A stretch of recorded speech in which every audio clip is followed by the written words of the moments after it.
2021 সালে বন্যার মুখে পড়েছিল নদিয়ার খিসমা গ্রাম পঞ্চায়েতের ব্যাসপুর। সেই থেকে বিদ্যুৎহীন গোটা গ্রাম। খুঁটি সারাই হয়েছে, তবে ফেরেনি পরিষেবা। পঞ্চায়েত প্রধান থেকে বিদ্যুৎ দপ্তর বারবার সর্বস্তরে জানিয়েও লাভ হয়নি বলেই অভিযোগ। অন্ধকারে লম্পটের আলোয় ছেলেপুলেরা পড়তে পারছে না। এই যে 9, 10 পর্যন্ত পড়ছে ছেলেপুলেরা, লম্পটের আলোয় কি করে পড়বে?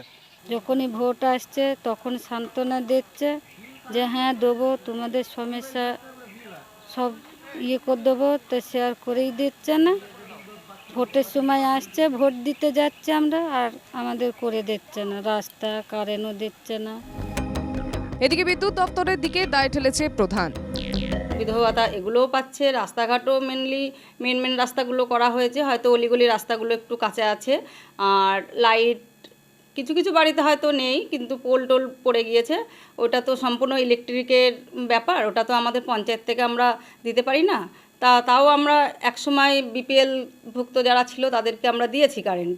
তা ওটা তো এখন বর্তমান ওটা নেই, যার জন্য আমরা ওটা বিষয়টা বলতে পারছি না। তা যথাযথ আমরা চেষ্টা করব যাতে সেই পরিবারগুলো আমরা আলোর ব্যবস্থা করে দিতে পারি।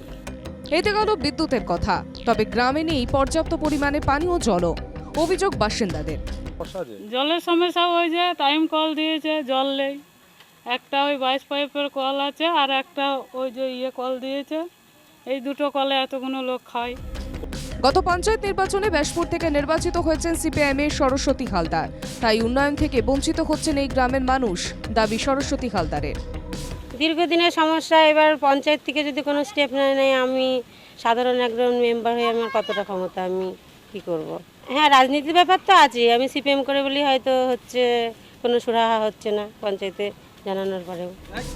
প্রায় 800 জনের বাস এই গ্রামে, কিন্তু এখনো উন্নয়নের আলো পৌঁছয়নি। বন্যার পর থেকে কার্যত ভেসে গিয়েছেন বলছেন বাসিন্দারা।